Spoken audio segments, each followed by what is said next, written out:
जब भी हम कोई पर्सनल फाइनेंस की बुक की बात करते हैं तो वह मैक्सिमम बुक्स यूएस या यूके के ऑथर के द्वारा लिखी गई होती है और वो ऑथर्स अपनी कंट्री के हिसाब से हमें एडवाइस देते हैं। बट आज हम मोनिका हेलन के द्वारा लिखी गई बुक्स लेट्स टॉक मनी के बारे में बातें करेंगे, जो पूरी तरह से इंडियंस के लिए लिखी गई है और उसमें जो सारी पर्सनल फाइनेंस और इन्वेस्टिंग से रिलेटेड बातें बताई गई हैं वो हम इंडियंस के लिए बहुत ही इंपॉर्टेंट है।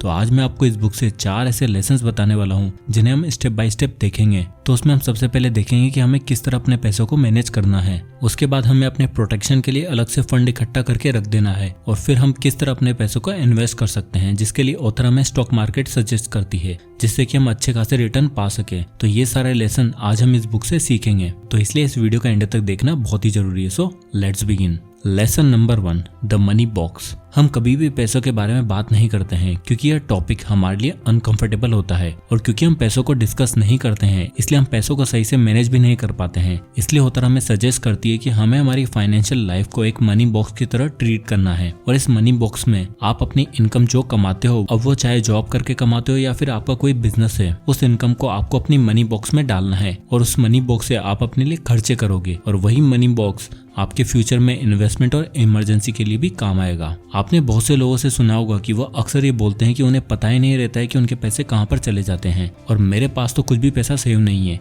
इसलिए ऑथर बोलती है कि हर इंसान के पास पैसों को सेव करने की अपॉर्चुनिटी होती है और वो चाहे सब्जी बेचने वाली आंटी हो या फिर कोई बिजनेस टाइकून जो बड़ी सी गाड़ी चलाता है। बस हमें सही नजरिए से देखना होता है कि हम अपने पैसों के साथ कैसे बिहेव कर रहे हैं। इसलिए इस प्रॉब्लम के सोल्यूशन के लिए ऑथर हमें 3 तरह के मनी बॉक्स को क्रिएट करने को बोलती है और हमें उन्हें 3 अलग अलग नाम दे देना है। तो पहले बॉक्स को हम नाम देंगे इनकम अकाउंट, दूसरे बॉक्स को नाम देंगे स्पेंड अकाउंट और तीसरे बॉक्स को नाम देंगे इन्वेस्टेड अकाउंट। जैसे कि इनके नाम से पता चल रहा है, पहला बॉक्स है इनकम अकाउंट। इस बॉक्स में हम अपनी सैलरी से या फिर अपने बिजनेस से जो भी इनकम हो रही है वो इसमें हम डालेंगे। ना केवल सैलरी, आपको साल के जितने भी बोनस मिलते हैं या फिर आपको अपने पेरेंट्स या रिश्तेदारों से जो भी गिफ्ट के रूप में पैसे मिलते हैं या फिर आपकी कोई एफडी म्यूचुअल हो गई है और अगर आपने कोई प्रॉपर्टी रेंट पर दे रखी थी उससे अगर आपको कोई रेंट आता है या फिर किसी स्टॉक से म्यूचुअल फंड से आपको डिविडेंड आ रहा है या फिर अपने किसी दोस्त को पैसे दे रखे थे वो आपको पैसे लौट आता है, तो इन सब से जो भी पैसा हमारे पास आता है वो सारा पैसा हम अपने इनकम अकाउंट में डालेंगे। अब उसमें से आपका महीने का खर्चा जितना भी है उस सारे अमाउंट को हम अपने दूसरे बॉक्स स्पेंडेड अकाउंट में डालेंगे। मान लो कि आपकी मंथली इनकम 1 लाख रुपए है तो वो 1 लाख रुपए आपके इनकम अकाउंट में आएंगे और आपका एक महीने का खर्चा 60,000 है। तो जैसे ही आपके अकाउंट में 1 लाख रुपए आएंगे उस वक्त आपको उसमें से 60,000 रुपए अपने स्पेंडेड अकाउंट में डाल देने हैं। अब स्पेंडेड अकाउंट वह होगा जहां से आप अपने खर्चे करोगे, जैसे घर का रेंट देना, लाइट पानी का बिल देना, अपने घर या अपनी कार की ईएमआई पे करना, अपने खाने पीने की चीजों पर खर्चा करना, पेट्रोल का खर्चा, अपने क्रेडिट कार्ड का बिल एक्सेट्रा। जितने भी खर्चे हैं उनके लिए आप अलग से पैसे स्पेंडेड अकाउंट में डाल देंगे। और अब इसके बाद जो पैसा बचेगा, जैसे कि आपकी इनकम 1 लाख रुपए है और आपका खर्चा हुआ 60,000 रुपए, तो आपके इनकम अकाउंट में बचेंगे 40,000 रुपए। तो आपको बचे हुए 40,000 रुपए को अपने तीसरे बॉक्स जो कि इन्वेस्टेड अकाउंट उसमें डाल देना है और आप अपने इनकम अकाउंट में केवल मिनिमम बैलेंस ही रखोगे, बाकी बचा सारा पैसा इन्वेस्टेड अकाउंट में ट्रांसफर कर दोगे और इस इन्वेस्टेड अकाउंट से आप पैसों को इन्वेस्ट करोगे। अब चाहे आप इन पैसों को स्टॉक्स में लगाओ, बॉन्ड्स में लगाओ या फिर म्यूचुअल फंड्स खरीदो या फिर अपने लिए कोई इमरजेंसी फंड क्रिएट करोगे, वो सारी चीजें आप इस इन्वेस्टेड अकाउंट से करोगे। और जब आप ऐसा करने लग जाओगे तो आप सही तरीके से पैसों को ट्रैक कर पाओगे। आपको पता होगा कि आपका पैसा कहां पर जा रहा है और किधर को जा रहा है और आपकी फाइनेंशियल लाइफ सही डायरेक्शन में जाने लग जाएगी। और फिर तब आप ये नहीं कहोगे कि मेरा पैसा कहाँ है, मुझे तो पता ही नहीं चलता। और ऐसा करना स्टार्ट में हो सकता है कि आपको थोड़ा डिफिकल्ट लगे, बट जब आप इन सबको सही से मैनेज करने लग जाओगे तब आप देखोगे कि आप कितना सेविंग्स करने लग गए और ना केवल सेविंग्स, आप फालतू जगहों पर भी खर्चा करना बंद कर चुके होंगे। अब आता है lesson number 2, emergencies need a fund. Author बोलते हैं कि keeping money ready for an emergency is important. Not only do you not have to worry about the money when you need it, but it also frees up money for long term investments. इसका मतलब यह है कि जब आप अपनी emergency के लिए पैसों को बचाकर रखते हो तो ना केवल आप टेंशन से दूर होते हो कि आपकी इमरजेंसी के टाइम पर हम पैसे कहां से लाएंगे, जबकि साथ ही साथ आप अपने कुछ ऐसे पैसों को फ्री कर दोगे जिनसे आप लॉन्ग टर्म के लिए इन्वेस्टमेंट कर सकते हो।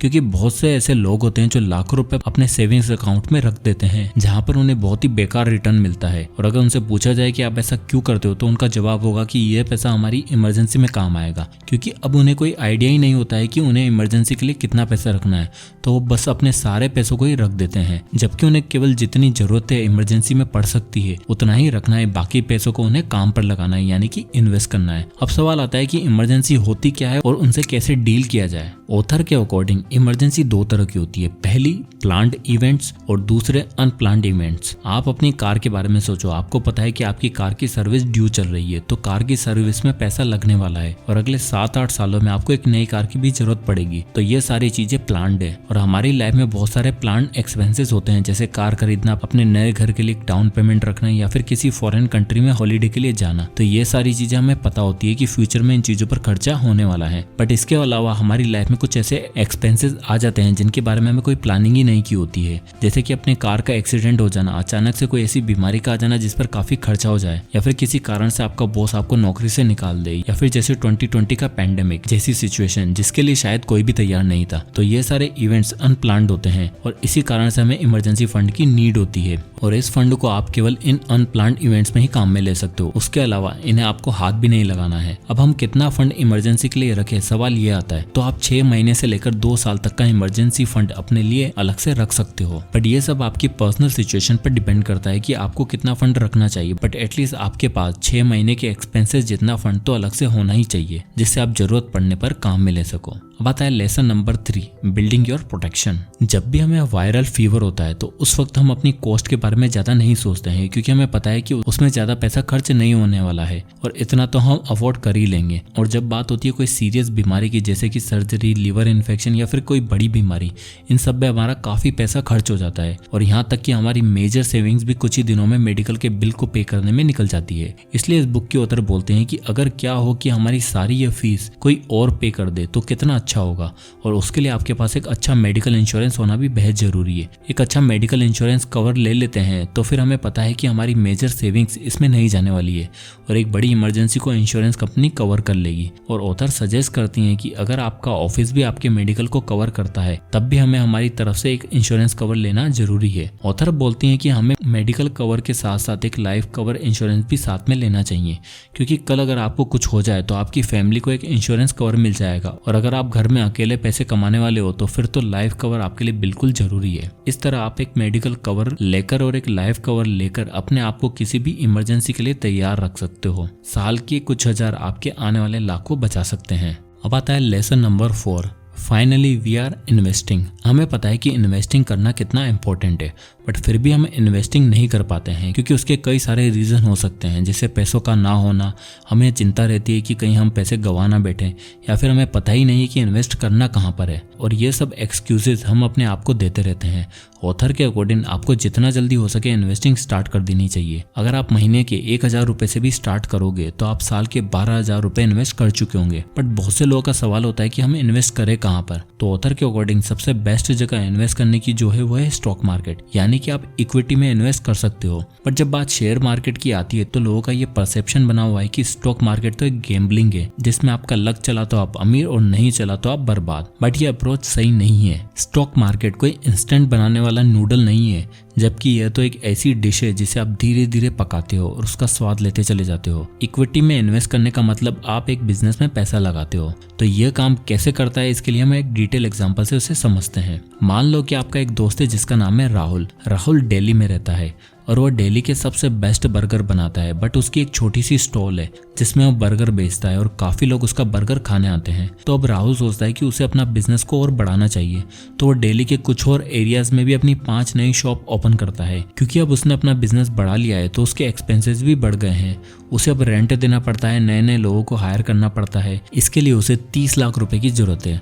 अब वो चाहे तो बैंक से लोन ले सकता है। अब आपको उसका बिजनेस काफी अच्छा लग रहा है तो आप उसके बिजनेस में पैसा इन्वेस्ट करना चाहते हो, तो आप अपने साथ 3 और दोस्तों को भी राहुल के बिजनेस में इन्वेस्ट करने के लिए मना लेते हो। तो आप और आपके 3 दोस्त मिलकर राहुल के बिजनेस में 5-5 लाख रुपए इन्वेस्ट करते हैं। तो यानी कि आप चारों ने मिलकर टोटल 20 लाख रुपए राहुल के बिजनेस में इन्वेस्ट किए हैं और राहुल खुद 10 लाख रुपए इन्वेस्ट करता है। अब अगर हम सबका एक एक शेयर काउंट कर लें तो आप चारों को एक एक शेयर मिलता है, और जैसे कि राहुल ने आप लोगों से डबल इन्वेस्ट किया है तो राहुल को 2 शेयर उस बिजनेस में मिलते हैं। तो इस तरह उस बिजनेस के टोटल 6 शेयर्स हो जाते हैं। अब साल के एंड में उस बिजनेस से टोटल 12 लाख का प्रॉफिट होता है। तो हर एक शेयर का प्रॉफिट होता है 2 लाख रुपए। अब आप लोग उस प्रॉफिट को नहीं लेते और वापस से उसी बिजनेस में री इन्वेस्ट कर देते हो और दिल्ली में और भी नई नई शॉप्स को ओपन कर देते हो और दूसरे साल का प्रॉफिट होता है 20 लाख रुपए। अब आपका एक दोस्त विदेश जा रहा है तो वो अपना हिस्सा बेचना चाहता है। अब उसने 5 लाख रुपए उस बिजनेस में मिलाए थे, तो अब उसे 5 लाख रुपए ही मिलेंगे या उससे ज्यादा? ऑब्वियस है कि बिजनेस ने अच्छा प्रॉफिट अर्न किया है तो उससे ज्यादा पैसे ही मिलेंगे। तो आप कैलकुलेट करते हो और आप उसके हिस्से के लिए उसे 15 लाख रुपए दे देते हो। यानी कि आपके दोस्त ने लगाए थे 5 लाख रुपए और उसे टोटल मिले 15 लाख रुपए, यानी कि आपके दोस्त ने 10 लाख का प्रॉफिट कमाया। अब आप उस बिजनेस में टोटल 4 पार्टनर बचे हो और आप लोग सोचते हो कि हमें अपने बिजनेस को अब दिल्ली में नहीं रखना है बल्कि बाकी की मेट्रो सिटीज में उसे एक्सपेंड करना है। उसके लिए आपको 10 करोड़ रुपए की जरूरत है। तो अब आप लोगों के पास अगेन 2 ऑप्शन है, या तो आप बैंक से लोन ले सकते हो या फिर आप चाहो तो उस कंपनी को लिस्ट कर सकते हो। यानी कि जब आपकी कंपनी लिस्ट हो जाएगी तो कोई भी आपकी कंपनी का एक शेयर खरीद सकता है और अब जो आपके एक शेयर का प्राइस था 5 लाख रुपए वो नहीं रहेगा। आप उसे छोटे छोटे हिस्सों में डिवाइड कर दोगे, जैसे कि 10 रुपए 20 रुपए इस तरह, जिससे कि हर कोई आपके बिजनेस में एक छोटे से अमाउंट से जुड़ सकता है। इस तरह आप अपनी कंपनी को लिस्ट करके पैसे इकट्ठा कर सकते हो और बाकी की सिटीज में अपनी शॉप्स को ओपन कर सकते हो। तो इस तरह एक बिजनेस स्टॉक मार्केट में लिस्ट होता है और लोग उसमें इन्वेस्ट करते हैं। इसलिए ऑथर हमें बोलती है कि हमें बिजनेस को समझकर उसमें इन्वेस्ट करना चाहिए और अगर आप एक अच्छा बिजनेस चूज करते हो तो आप इजीली अच्छा रिटर्न जनरेट कर सकते हो। इसलिए ऑथर के अकॉर्डिंग स्टॉक मार्केट एक बहुत ही अच्छा ऑप्शन है जो आपकी वेल्थ को बहुत ही ज्यादा बढ़ा सकता है। तो दोस्तों ये थे 4 लेसन मोनिका हाइलेंड की अमेजिंग बुक से, जिनका यूज करके हम पैसों को अच्छे से समझ सकते हैं और अपनी वेल्थ को और भी बढ़ा सकते हैं। तो आई होप कि वीडियो आपको पसंद आया होगा, तो इसे लाइक करें और ज्यादा से ज्यादा लोगों तक शेयर करें। और अगर आप इसी तरह के वीडियोस देखना चाहते हैं तो हमारे चैनल को सब्सक्राइब करना ना भूलें। और अगर आप किसी भी टॉपिक पर वीडियो चाहते हैं तो हमें कमेंट करके जरूर बताइएगा। तो मिलते हैं नेक्स्ट वीडियो में, तब तक के लिए जय हिंद।